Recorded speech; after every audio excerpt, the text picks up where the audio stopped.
in the chat. Kindly share in the chat. Would like to see an emoji of how you feel about that, your expectation, as I share the basic introduction with you. So today marks the beginning of an exciting initiative that brings together purpose-led individuals like yourselves. And the primary purpose of Purpose Digest clinics is to provide a consistent, interactive forum for community members to explore and discover their life purpose. This clinic will also serve as a platform for sharing knowledge, fostering collaboration, and addressing relevant issues through engaging discussions and activities. So I'll just give you a little overview of the clinic. Over the course of the different sessions, we'll be diving into a wide range of topics that touch on various aspects of life. We're talking about getting from personal growth to leadership to community impact.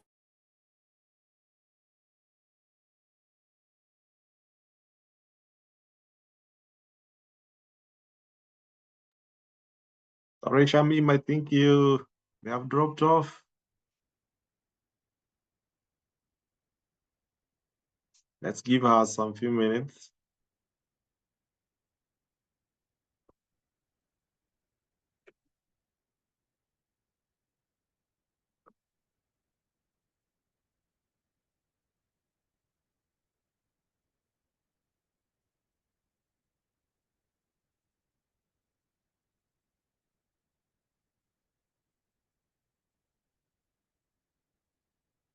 I think Shamim may be having a network challenge, so just give it a few seconds.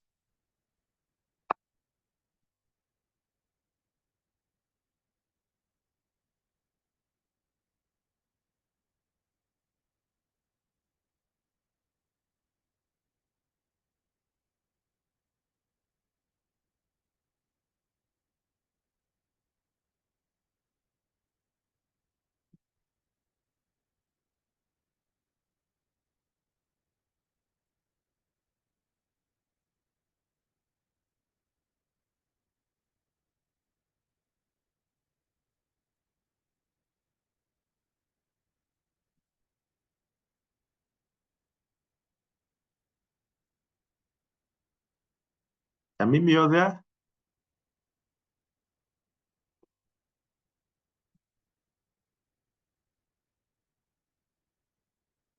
All right, I think we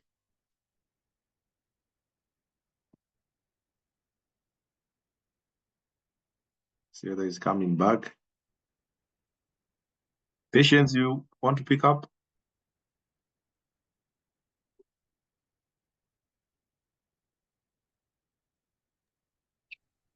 Okay, good evening, everyone.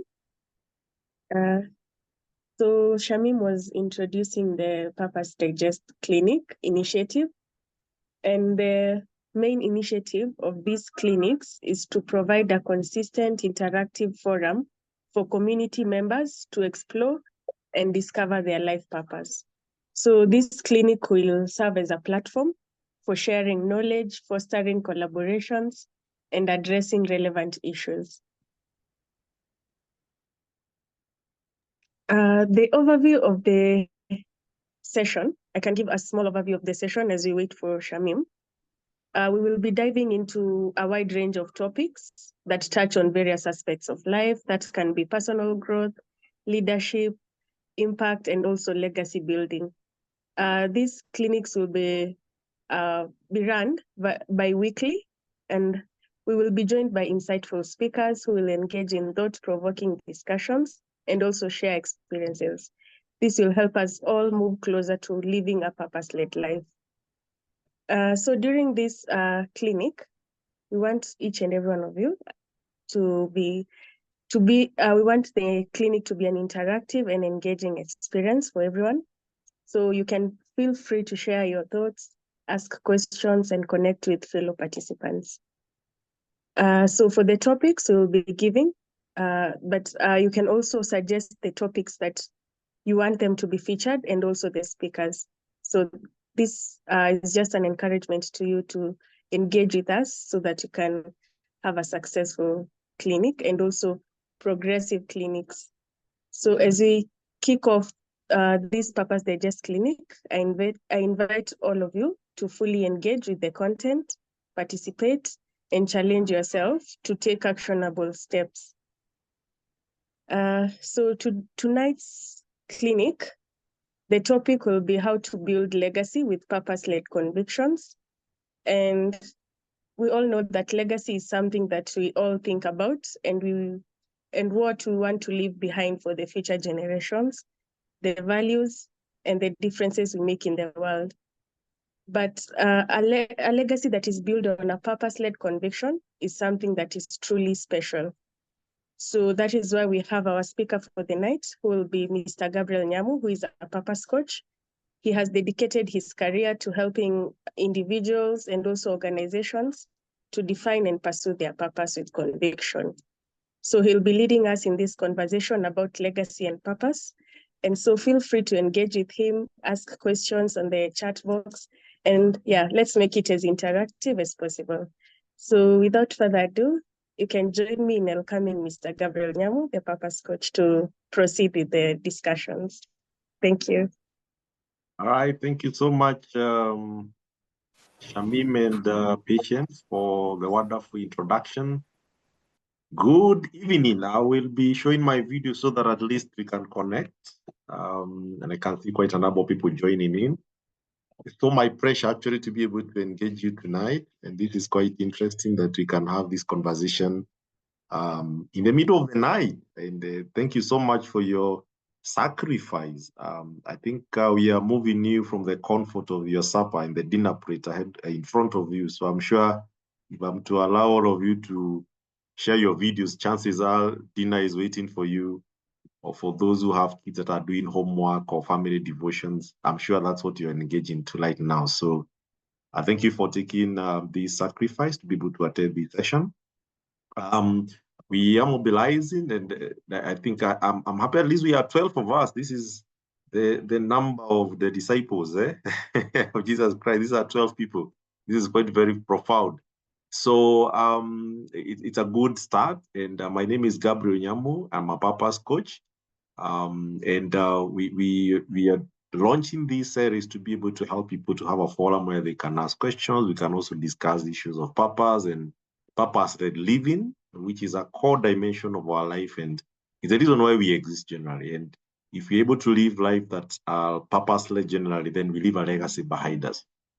And today's session, it's our first launch of a series we are calling Purpose Digest. And this is a forum where we shall be able to be sharing. It is soon going to launch as a podcast. So we're just beginning your preview to have this initial attendance. But it's going to be available as a podcast later. There are going to be a lot of recordings that will be posted on our channel to allow you to access content. I'm not going to be the core facilitator in everything. We are going to have a lot of many other speakers will be coming on board to share their experiences.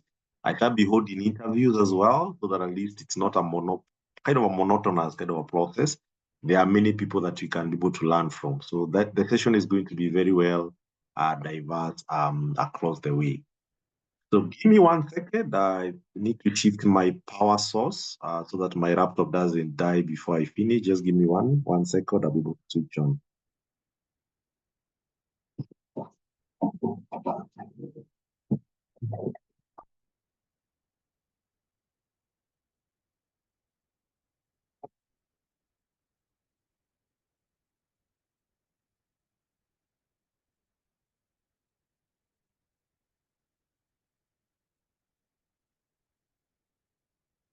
Good. I think we are good to go.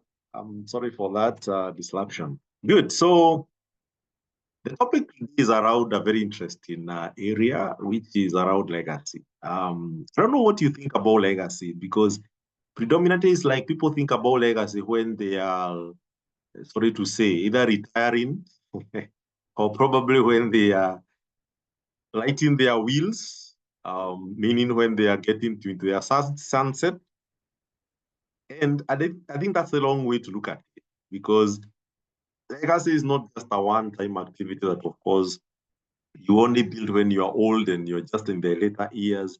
And if you talk to people who actually have worked for many years, they will tell you, oh, I'm very keen on my legacy. Then you ask yourself, why is it that you're keen about legacy right now? And what have you been doing for all the rest of your years when you're young?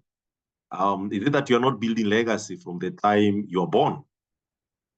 And I think it's a serious question because we tend to think of, in a very reactive way, that legacy is something that probably you start thinking about when you're maybe out of the workplace and all that. But what if you embrace a legacy mindset, or what you call transgenerational mindset, when you're still 10 years? I think the world would be very different. And I want to just share some of the nuggets that should actually be behind our scene in terms of how we relate with life. And I think life, there's a statement I like and I love making where I say life is not for lifing. You know, I know it's not grammatically correct, but ideally life is not for lifing. It's not just to live, just that. There's a lot of meaning attached to our life that we should be able to account our lives to. And that gives us an opportunity to be able to live with an intent, with a purpose, with a sense of meaning, and also with our ability to be able to transcend beyond our life. So if God gives you, today I was speaking to some leadership forum somewhere, and we were trying to explore, for those who are maybe, let's say, millennial or Gen X, like myself, I'm in Gen X. When you hit your 40s, it's when you start realizing, wait a minute, I think I've done half of my life, probably. And when you look at things now, you find that I had one of the leaders who was sharing that, telling us, I'm in an age where I think he's around early 50s. I'm in an age where I don't fear anything because I have seen enough. So I want to speak as it is. I want to be vulnerable as it is. It was a very nice conversation. But the question is, why should you wait until you're 40 or 50 to start thinking that way? Why should we not have that mindset when we are still young, when we still have a long time ahead of us to serve humanity? And I think that's the essence for today's session, to be able to dissect on that process. I'm going to share some few things. I'm going to make it a bit particular because I have maybe approximately 30 or 40 minutes maximum so that we can be done by around 10 minutes to 9, and then we can allow a session for question and answer. And I'm going to share some of the nuggets that can help you in terms of establishing legacy when you're still even young. For those who are probably 20s and 30s, I think that's the best time for you to be able to establish this legacy. And you discover there are critical questions that you can be able to ask yourself that can help you push yourself into a legacy thinking, what we call transgenerational thinking. Allow me to share my slide, but I'm going to be putting them on and off in the course of the conversation to allow us to have a good, meaningful engagements. So the series, of course, is Purpose Digest. As I said, it's going to be running as a podcast, and you're going to be running it on a fortnight, every 2 weeks, twice a month only. We are going to be having this session, and we are going to be having multiple speakers coming. We are hoping the next session we are going to have a speaker who is going to share with us about the next topic, which maybe Patience is going to share to us there. Let's talk about building legacy of purpose-led conviction. I want to begin with a perspective, because you can't build something that you don't have resource for. I hope that point is clear. You can't build something you have no resource. When you're saying I'm building a house, means you have resources, you have bricks, you have stones, you have cement, you have all those things. Otherwise, how are you building? So the art and the science of building presumes that you have some power, you have some resource within you then to do it. Otherwise, if there's nothing that you have as a resource, then there's nothing to build. And there also has to be a why on why you're building, because you can't just build something without a reason. Even the way you build businesses, we build houses and all that, there must be a why behind it, literally. Now, let's have this conversation. So there are some 4 things I've seen which give us, I call them the power dimensions. Before I go into some concept to share about the legacy building, I'll call them the power dimension. Now, I'd like us to reflect on this and ask you, which among these power probably do you associate with mostly? So as human beings, there's a way we gravitate around some common powers. You may also want to call them authorities, but there's a difference between authority and power. But let's just call them power dimensions.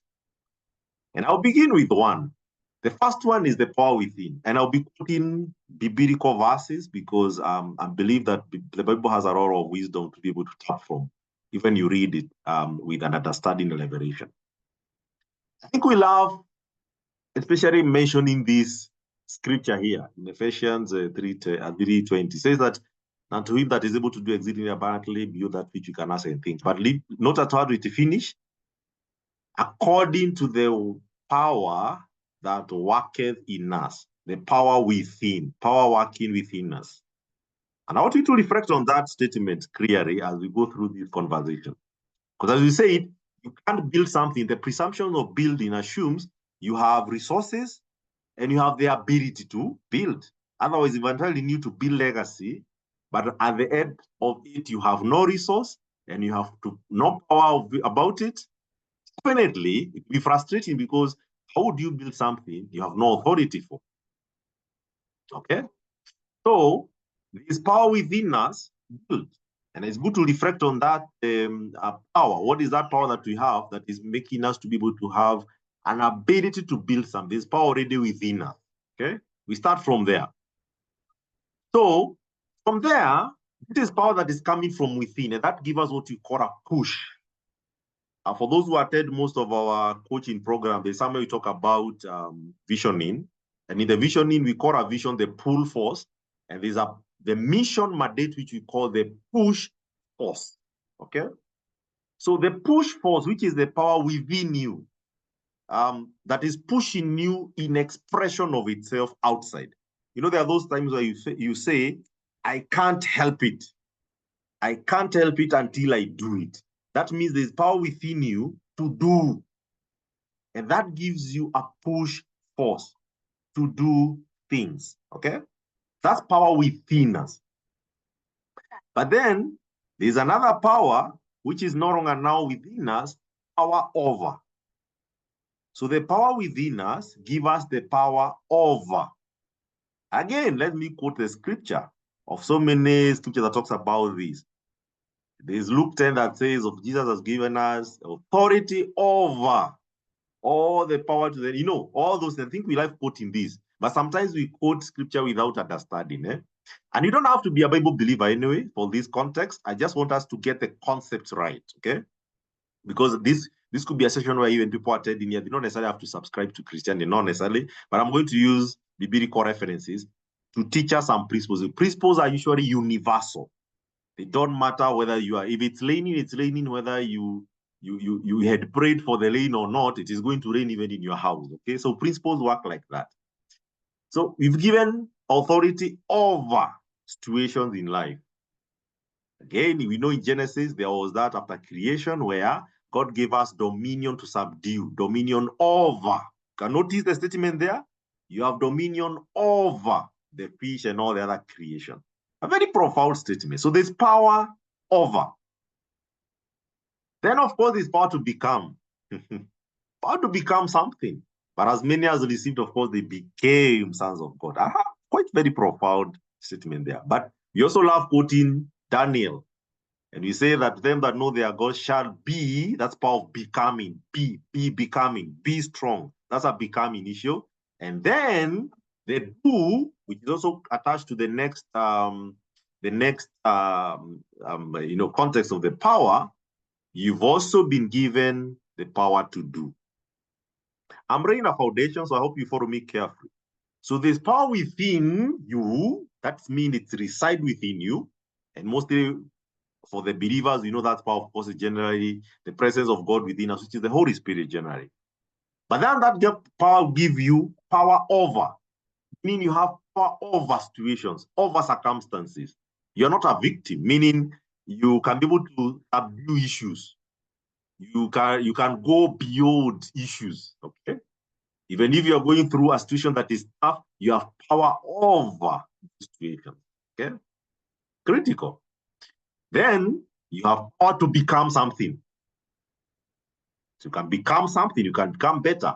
I was speaking to a leadership forum again today, and we were saying, do you know the reason why we even take people to rehabilitation centers? We take people to, let's say, training. You take people to school because we believe they can go and transform and become something better. for those we take to prison is because we believe they can go and become better citizens, better leaders. Why? Because we believe in the power of becoming. So whether you are conscious about it, most of the time, there are things that we believe, though we are not conscious about it. Then we have the power to do. When you become, you also have the power to do things. Now, if you combine all these powers, it gives us the power to literally build legacy. Remember I said, the assumption when somebody is telling you, build a legacy, it seems you cannot just start that from a vacuum. It presumes you have some resource base, there's a certain start point, and you also have the ability to build. If I have time, I will talk about maybe later, and maybe with patience we can cue this, the art of building. There's a whole principle around the art of building. What are you building in your life? Okay? I hope you're together. Which of these, because I want us to be very interactive in this process, which of these powers do you think resonate more clearer with you? Is it power within, power over, power to become, power to do? Which do you find more resonating with you? Kindly put on the chat. You like us to engage? Any comment on the chat, kindly? I know I have quite a number of people here. I can see Bernadette, I can see DK, I can see David Kamau, I can see Jeremy. Jeremy, yes, Jeremy, I can see Jacqueline, Marcy, good, Josephine, and the rest. Which one resonates with you? I think there's a comment somewhere here. Power to become. Thank you. Thank you, Jacqueline. Thank you, Jeremy. Power to become. Honest, that's very good. This shows like maybe you might be you have a more Kenya or like kind of a snippet of a purpose leadership program. We emphasize a lot. Barbara, awesome. I am suspecting, Barbara, you must be these people you call the victors, the go-getters, power over, that nothing should let you put off your spirit, your effort in life. That's quite amazing. Mercy, power to become, power over, thank you. Power to do, awesome, that's great. It can be any of them. It's not just one. It can be any of those powers. The focus will be, how are you utilizing these powers? When people pray victim mindset, and I know we have talked about this in many of our previous forums, where people pray the mindset of a victim, chances are it's a violation of lack of understanding on some of these powers, because you already have powers within you, power over, power to become, power to do. So what should defeat you then? That's the question. And then why should we not build? The next question. I think we start thinking about these conversations going to make us be very, very intentional in terms of how we live our life. Okay, let's continue. Now from there and talk about now future-proofing our impact. How do you future-proof your life? I'm going straight into the point so that at least we can make this the best out of this session. So if we understand that's the background, we have the potential, we have the power that work within us, power over and all that. So we can now be able to then talk about how can we build something. And this is more building forward into the future that then is long ahead of us. We can outlive our life. But I want to start with some questions here, which is a very good reflection. You may have heard me talk about it. If somebody is to ask you in your life, what are you building? What are you building with your life? Okay, a very critical question. So what are you building with your life? You might find this is a question that is very difficult to answer. And if you are not purpose-led, it might not be very easy to answer that question. Because most of us are running helter-skelter to survive, to earn a living. And career sometimes has been centered around just earning a living. And if you ask many people, that's where they're spending more time on, with very little time on asking yourself, if your life was a building block, you build a house and you go through, they call it courses, the machinery guys, they call them the courses. You build courses, route. So if you're going through route, now assume your life is one course of the concrete building. Or even assume God is the machinery who is using your life to build something. So you are just one of the components of what God is building. What would that be? It's a question for reflection. So this is how you start thinking on legacy thinking, transgenerational thinking. And you may notice all these things that we chase most of the times, whether it's in career, and we are preoccupied with that. Most of the times, they actually may not be building anything. It's very easy to go through a whole roller coaster of life and end up still feeling very empty. End up still feeling, what am I chasing? Literally. And I'm sure most of us may have already interacted with this kind of situation. It's a very pathetic situation. I happen to have chance to talk to many conference forum, what you call retirement programs, where maybe you're called by a company to go and speak to the people who are retiring. They're in their almost 60 years, 55 years and all that. And this conversation is usually very tough with them. Because it's the time people realize, I've just gone through the whole life, but honestly speaking, I don't know what I've been building. Nothing. Largely, you actually probably have just only financing your own life, sustaining your own livelihood. So, question for you, what are you building? And I hope you can be able to answer that question with authority and with conviction. All right, you answer that. Now we go to the next dangerous question. What would creation miss if you are never born? So if you are never born and never existed, I mean, what will the creation miss, literally? That's a question for us.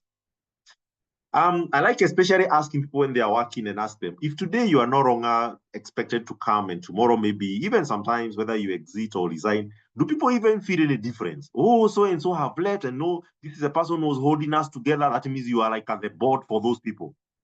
There are some of us who, when you leave organizations, actually, people even come to notice 6 months down the line. I'm sure most of us here in corporate space. You know, there are people who leave, then later you are being told, by the way, so-and-so left last year, and you're like, you mean he left? I even had not noted. And it's very, very easy. Maybe only your children and your wife probably, or your immediate family probably may recognize some of those shifts. But there are people where they live somewhere, and actually you note 1 year can go, you have never noticed they have left. Meaning this can just continue and without any reference for you. So what exactly will that creation miss if Babla, if Jacqueline and Joyfrey, if Marcy was never born? What is that? It's a question for us again to ponder. Another question, dangerous. If I'm to tell you to write your account of life 300 years to come, I want you to fast track 300 years. I know you may not even be able to imagine exactly what will be there at that time. Maybe you can think about 50 years. That time, maybe you might be in the 20th industrial revolution. You don't know. We are in the 4th and we are going out to the 5th right now. But if you fast track and fall forward into 300 years to come, light your life backwards now. And I want us to have that reflection. Take yourself 300 years to come. Maybe 300 is too much. 100 years. Maybe none of us probably may be existing that time. But try to write an account backwards of try to write somebody who lived in 2024 and you are writing it backwards. What shall you write? You'll be shocked. There's no way you're going to write, I had a master's in project management, I had a PhD in whatever. They are likely not to have any such in that journal. Only the impact you made when you are there is likely to be remembered. Sometimes actually, even including our own family, they may not feature. Look at all the historical characters we have. When you talk about John Wesley, these guys we know, Roosevelt, the former president, where have we been told this guy had 10 children, nowhere actually, even some of those, I know and it's a good thing that I'm pro-family person, but you know what? The impact they made, the ideology, the movement they built is what is remembered. When you talk about even the scientists and all that, I never told Faraday, Newton, Thomas Edison when he was discovering the bulb, you know. We are only told on the impact they made. We are not even told sometimes the school they went, whether they were CEOs, nobody cares. But you told this guy, this is the kind of an ideology he left behind. Now, what happens is, even your own family, where you come from, most likely might live maybe 50 years, that can be mentioned there. But there is a certain age that even that part drop off. When you go beyond 100 years, let me tell you, chances are you don't even talk about your own family. Chances are you start talking about what ideology did you leave behind? What is that which that was redemptive through your life that you left behind? It's a very serious conversation, guys. And sometimes we don't tend to think about these things because we are preoccupied by the occupations of life, that we are too busy, of course, to make the ends meet and just maybe probably just to live for ourselves, which is okay, yes, but that is the lowest level you can induce our existence. We have not yet done. Let's get into another one. How will your life purpose transcend into the future? First, it assumes you know it. So you know the purpose. Eh? But if you don't know it, then I think you're also in trouble then. But even if you know it, how will it transcend beyond you into the future? How will it affect the future generation? We will not have a lot of time. We usually deal with this deep dive in most of our purpose conversation. And let me tell you, when you embrace a purpose-led living and a purpose-led mindset, the way you view life is very different. The convictions you establish for yourself and for others, it's completely different. And it's a game changer for you. Now, the last one is what footprint or signature on earth. Assume your life is a signature because, guys, we are living a very little piece of life. Even if you live 100 years, it's so little. It's a very tiny piece. When you hit 50, you discover, wait a minute, all these years, where have they gone? The time you discover you are 60, you are 70. Okay? Without noticing, I think today I met one of my old campus mate in campus, and he had visited my office, and we were just discussing, wow, guy, you've been where? Where have you been? And I know we have not met actually since the time we graduated. Eh? And that's not yesterday, more than 20 years ago when I left university. More than 20 years. And we met this guy. I'm like, oh, where have you been? And all that. We have changed, you know, bodies has metamorphosized, and we are sharing our, you know, how we used to be in the campus life and all that. Quite a very interesting conversation. But I think the biggest question is, assume your life is a signature. 20 years have already gone since I left campus, for example. And I'm like, it's like yesterday. So if my life is a signature God is drawing like this, you know, they would probably draw a signature. You keep drawing.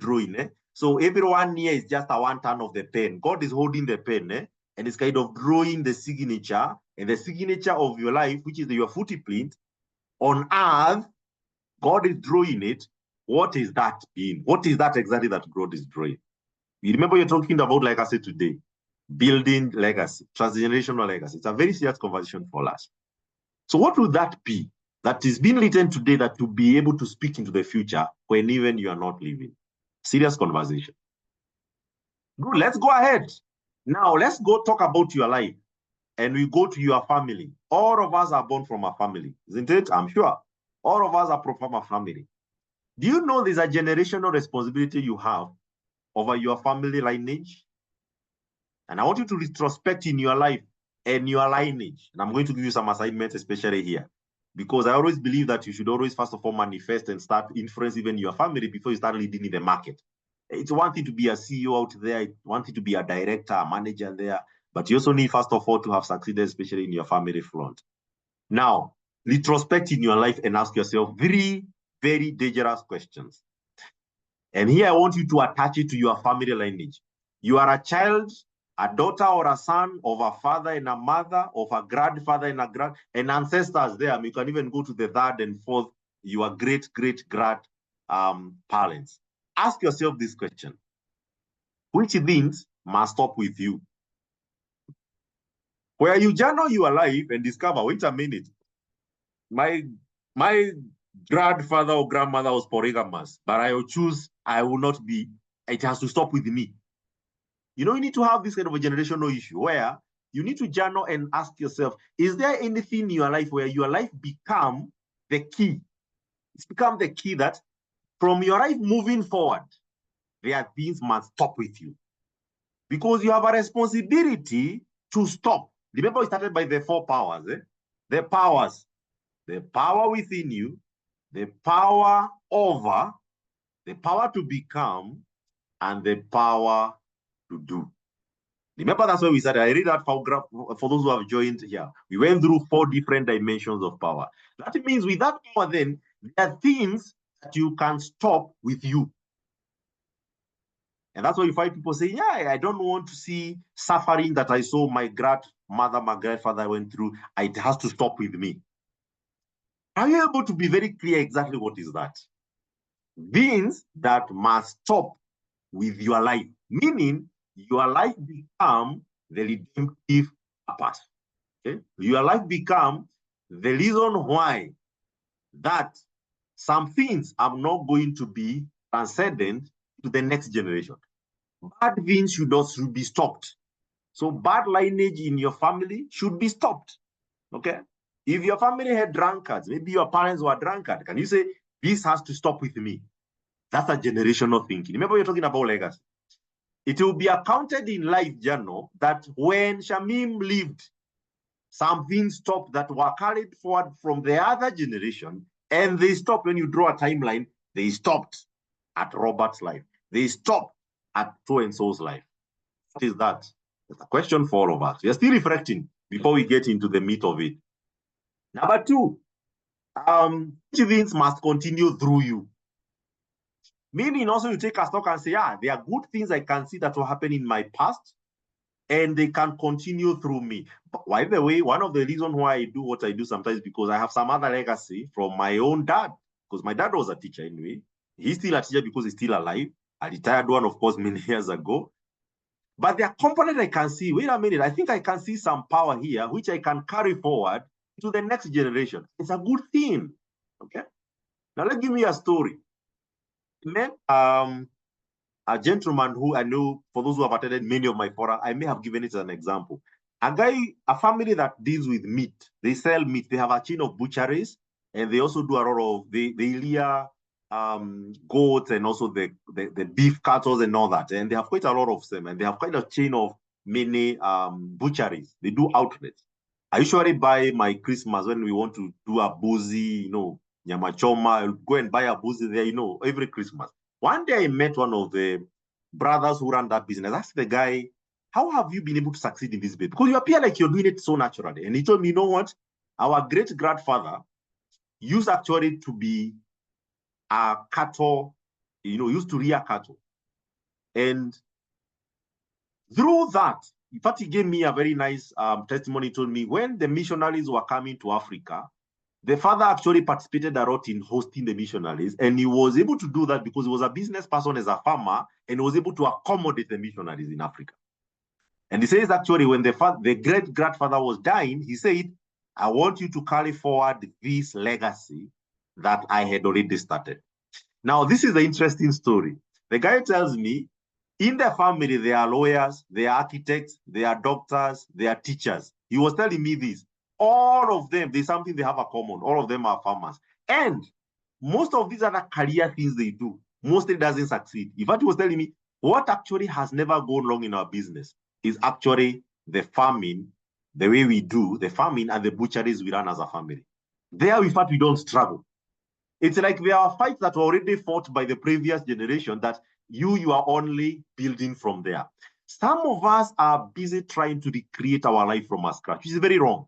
And you need to take a stock and ask yourself, your former generation, your parents, where they came from and all that, are there battles they fought that you are not supposed to be fighting? Maybe they fought unforgiveness, and you are also struggling here in unforgiveness. There's something wrong somewhere there. If they fought poverty, you should not be struggling in poverty. If they fought not getting married, I mean, there are things that you can continue in your generation because your previous generation already fought. Right now, we are not struggling to generate electricity. Why? Faraday, many years back, already invented how to be able to generate energy through electricity and magnetism. We are no longer fighting how to create electricity. Why? A generation that was ahead of us was able to fight it, invent it, and therefore we are only enjoying and advancing it. I know this is a very serious conversion you may not have ever thought, but ask yourself, what are you building from?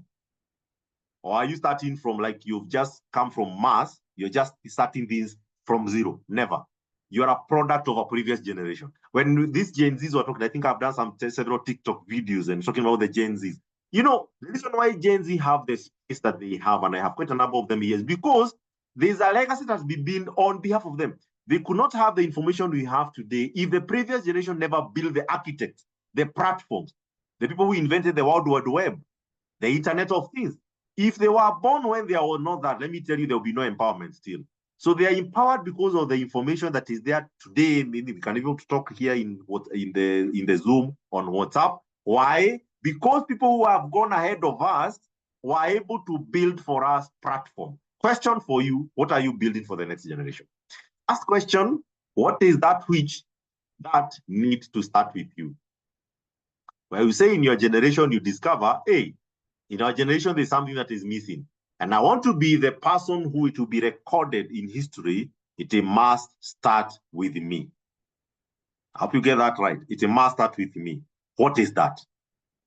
This helps us start thinking about legacy, transgenerational legacy. Now, I'll give you an assignment because something I've done even in my own family, my own siblings. And one of the years we usually meet every year, and we happened to have a family gathering on over Christmas, and after eating the boozies and all that, we said, guys, let's also discuss this thing. We are one generation. We are all born within the same generation.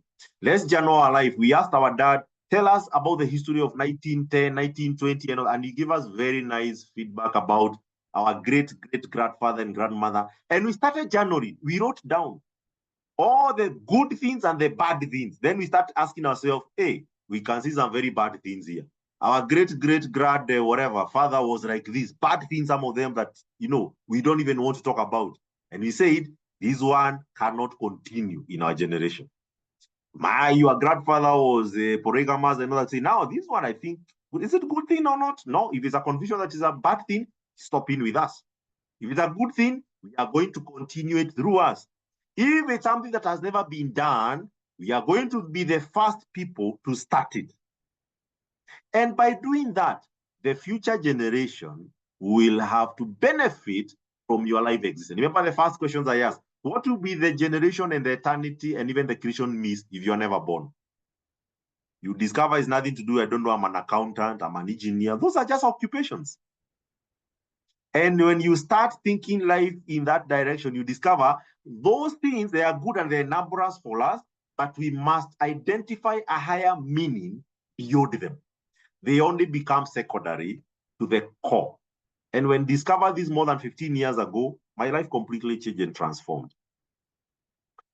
I don't know whether there's something that you may want to share, because I said we need to co-create this. I would like to hear some of the comments. Then I'll go through quickly some of the areas that you can start building your legacy and be able to transcend beyond your life. And that one, I'm not going to share a slide, so that you can also subscribe to come to our Papa's webinars and also our Papa's coaching series. But I'm going to talk them throughout without a slide, and I hope you're going to learn one or two things. So let me give me quick feedback on this. Which one do you think, you yourself, when you look at these three areas, you actually may want to be intentional to go and provoke your siblings, have a conversation, yeah, and talk about these things and journal them. We are busy doing situation analysis for companies we work for. Situation analysis, how was the situation before, the pestle, the SWOT analysis, but you don't do for your own life. There's a dissonance somewhere. It should actually start with you first before you start doing those company strategies that we love doing. We are so much expert in the corporate workplace, but we are so poor on how we are reading our life. Your first enterprise ever to manage is your life. I call it your life enterprise. The first organization, the first business to learn is your life itself. So you must be intentional to journal all these things. And just the way you put emphasis on the professional space, if you're a project manager, you're a strategy expert, you're a HR, you're an engineer, the way you put those standards, the same case, it happens to you. You have your life enterprise to account for. So anybody want to comment? And feel free also to unmute. I want even to kind of stop sharing so that I can hear this conversation. I'm very critical to hear the feedback. Which among those things maybe you may want to talk about briefly, about your life, any? Before we talk about now how you can be able to build legacy, I'll give you some few tips. The rest, of course, make sure you sign up to our Papa's coaching series for more. Anybody want to share? Feel free to unmute and shout something. Any reaction on that quickly?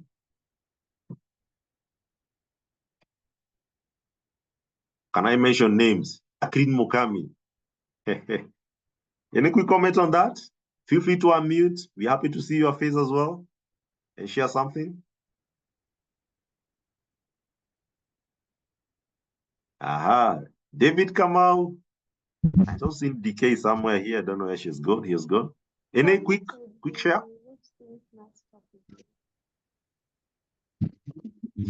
Jacqueline, you are muted if you are speaking. Hi. Hi, thank you. Let's talk, let's share. We learn from each other. Any quick comments about the 3 focus areas?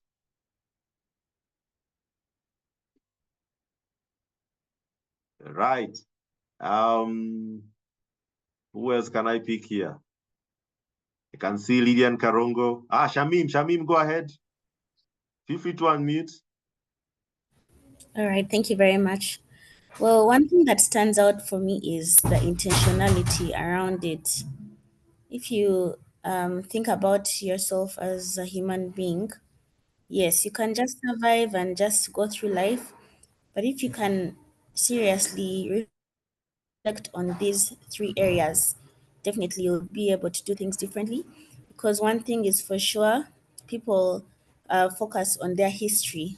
Where did I really come from? Who's there in my lineage? And it also helps those who were there before you to at least appreciate in their absentia that yes, whatever we lived for is still going to be improved by the next generation. So my key takeaway and what really I'm reflecting on is yes, being intentional about addressing these 3 areas, but not only me, allowing my children as well. I have 2 daughters. One is 5, the other is 7 months. So basically, starting from infancy, telling them about what they are going to do differently, what they can continue as part of what we have been doing. We have been a family of leaders, at least everyone in our lineage, from my grandfather. I don't know about my great grandfather, but now I'm curious to know. But from my grandfather, they have all been leaders. They lead the clan, they lead the village. There's always something that church, because my grandfather in Kasese was a pastor.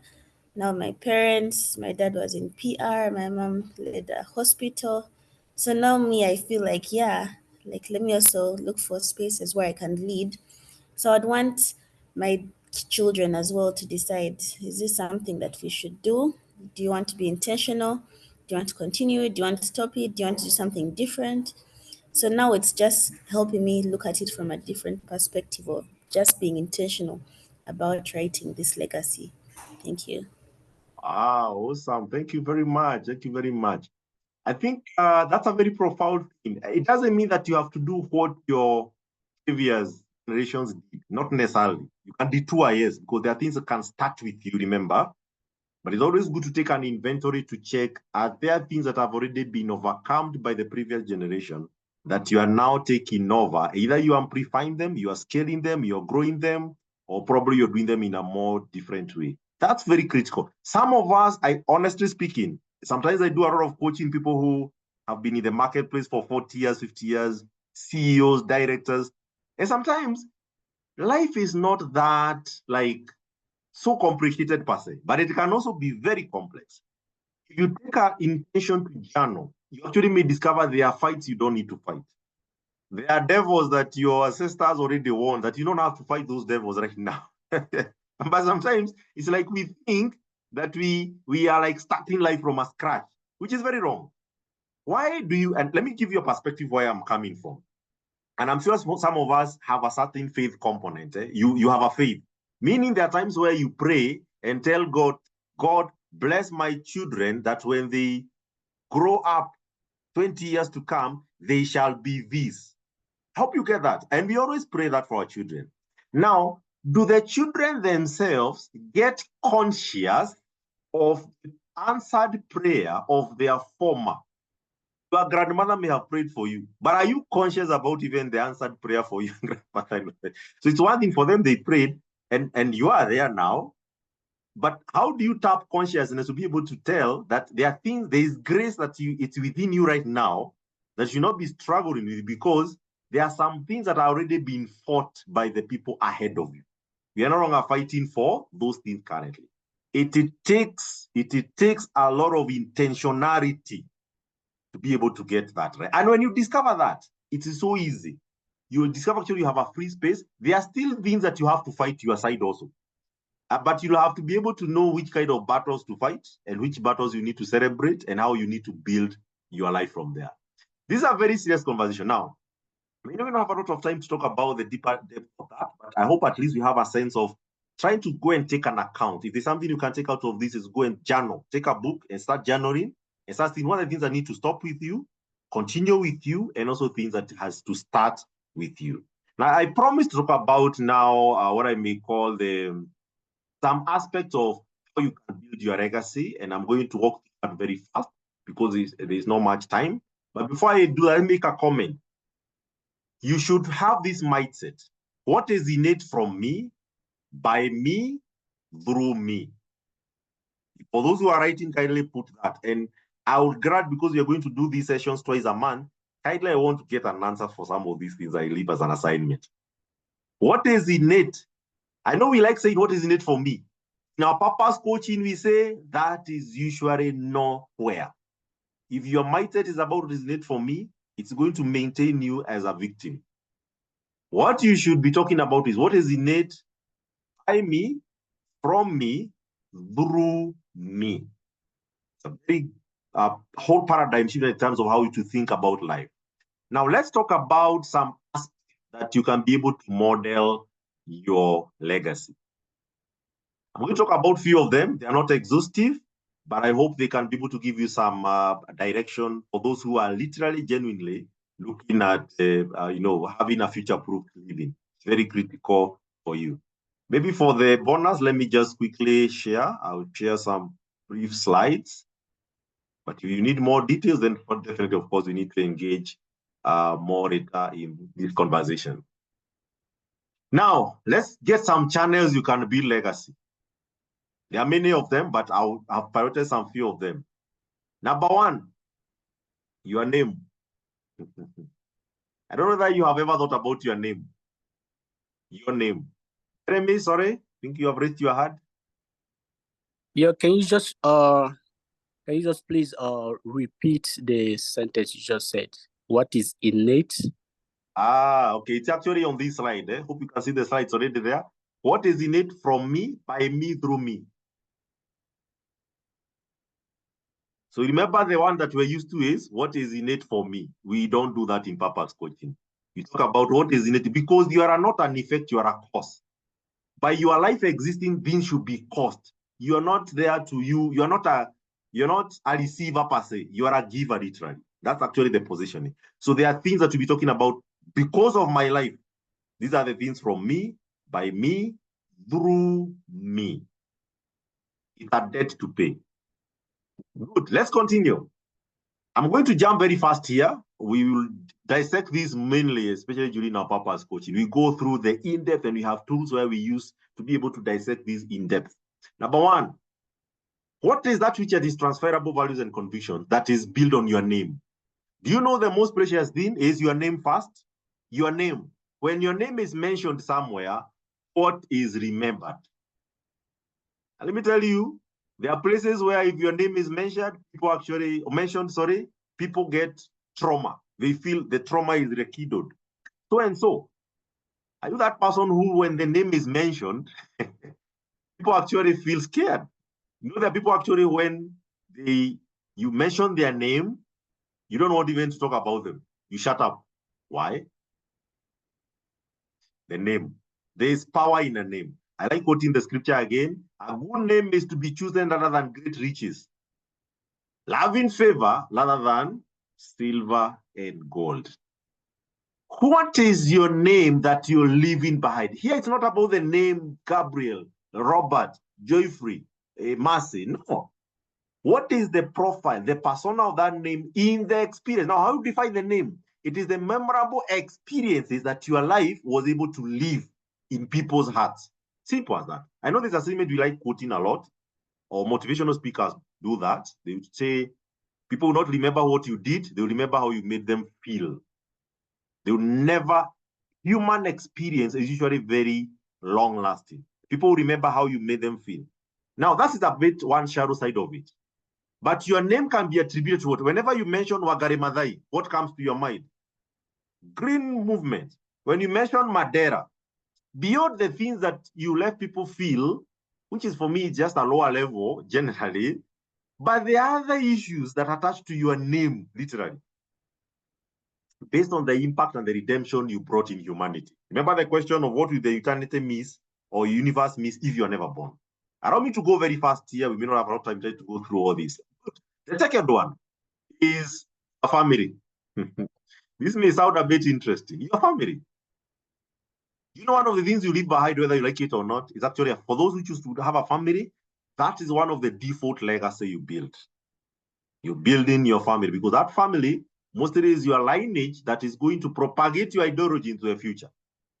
So your generational purpose is likely to go through the family because your family is like a seed. You are a seed yourself. You propagate yourself through your family. And that's why you have to be very careful because your children are likely to amplify. They are likely to perfect that which you started.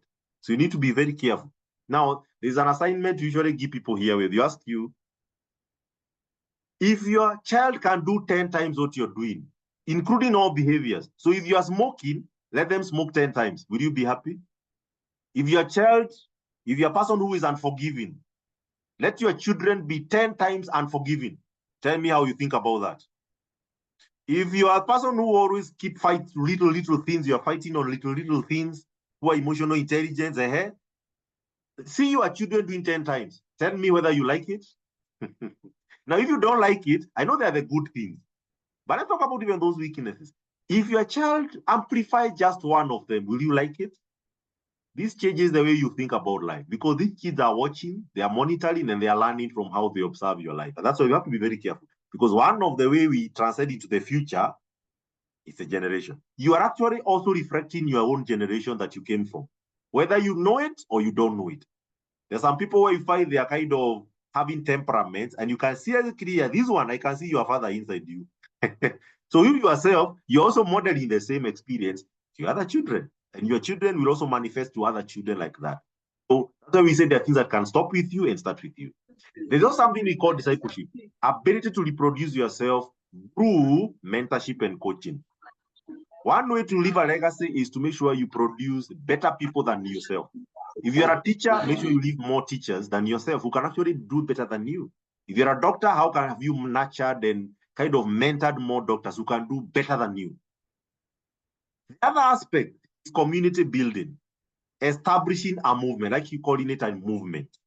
Which movement are you building? Here I can give my example. I'm building a movement of purpose-led leaders globally. And I'm happy at least I have Shamim here from Uganda. Shamim, congratulations for being our ambassador in Uganda.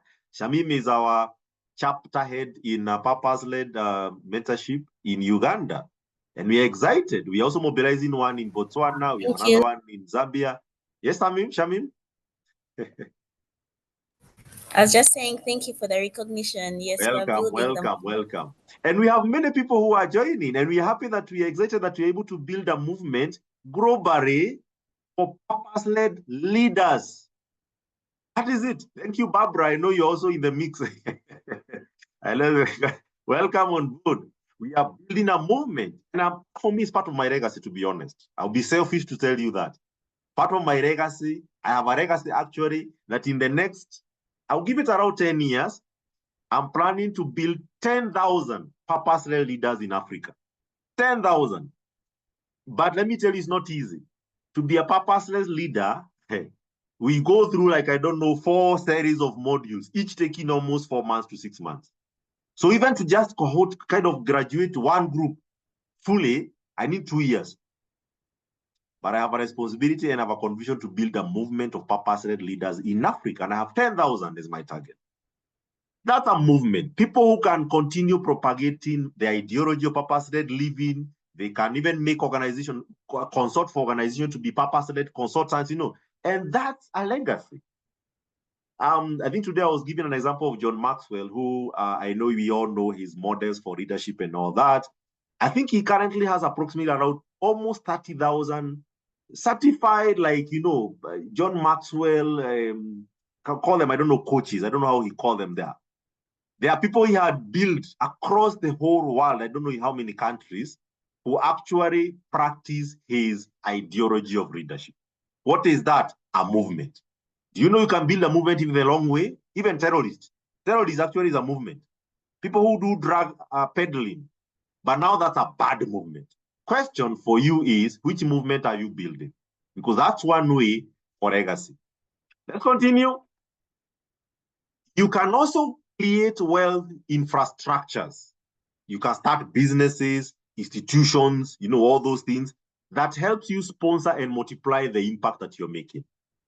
That's very critical. So you can use business, and there's a model we call the 5G model, 6G venturing, which I usually train people when you're doing entrepreneurship kind of coaching. For those who want to monetize their purpose, there's a concept we call 6G venturing. I'll talk about it today, maybe another session. We talk about purpose-led venturing as a topic. We talk about how you can create a whole value and wealth creation infrastructure from your life purpose, and it can sustain into the future. That's one way of building legacy.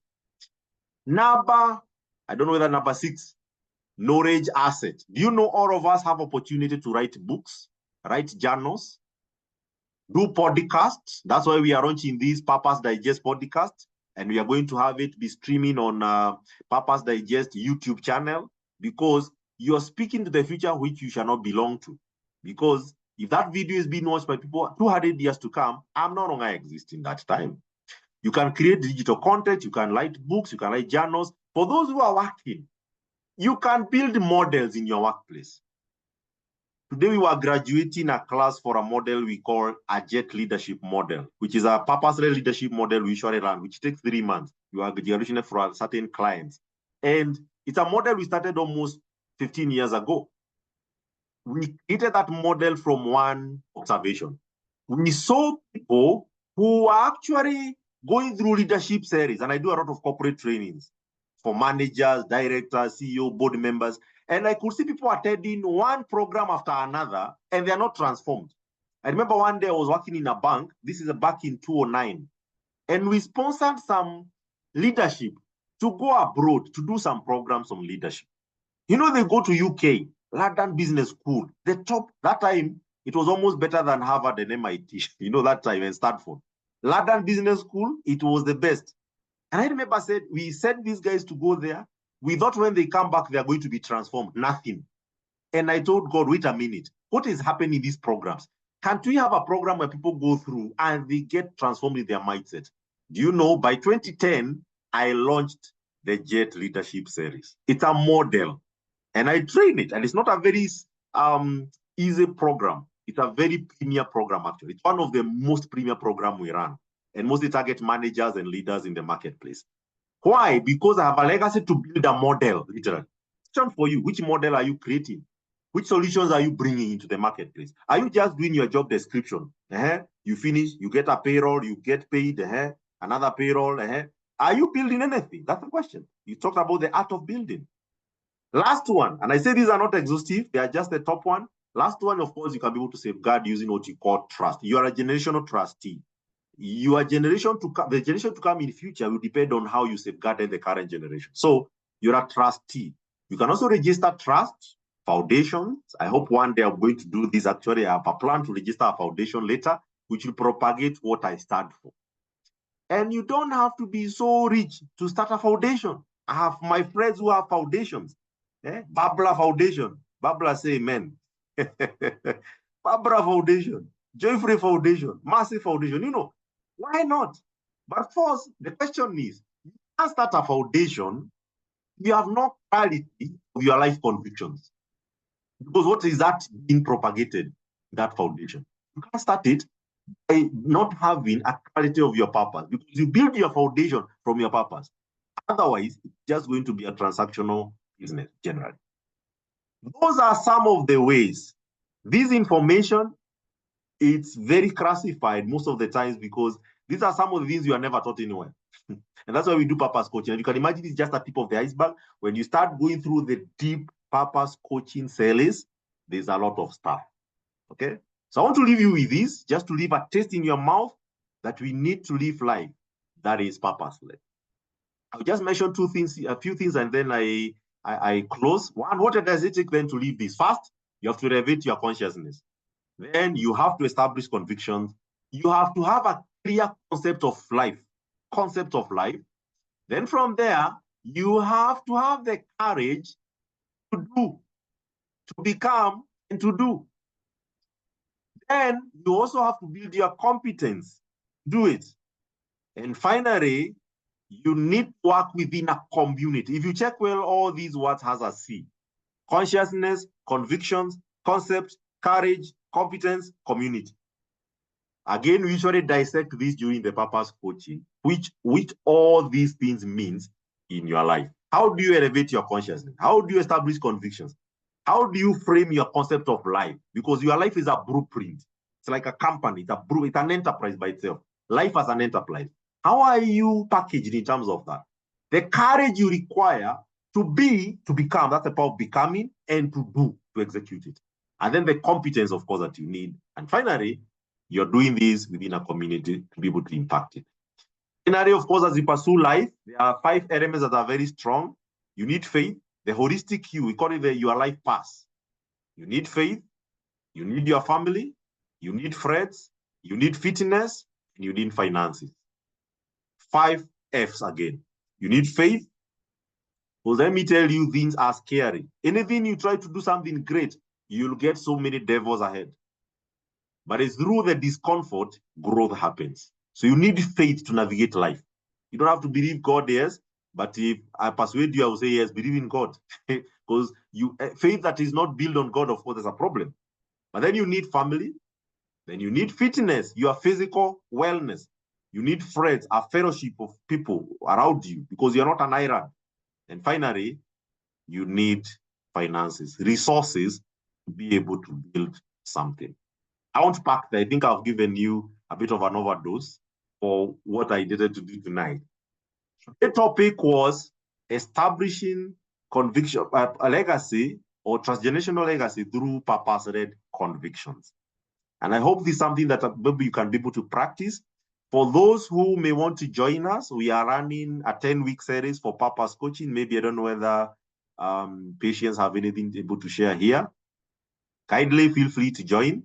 We are having, we launched the series last week. That's why I'm saying Babla is here and is one of our subscribed delegates there. Thank you, Babla. We can't wait to meet you on Saturday for our actual session 1 of the 10-week series. And if you want to join, you are not late, we can onboard you tomorrow. Every December, October, every October, we usually host an annual event called Purpose Fest.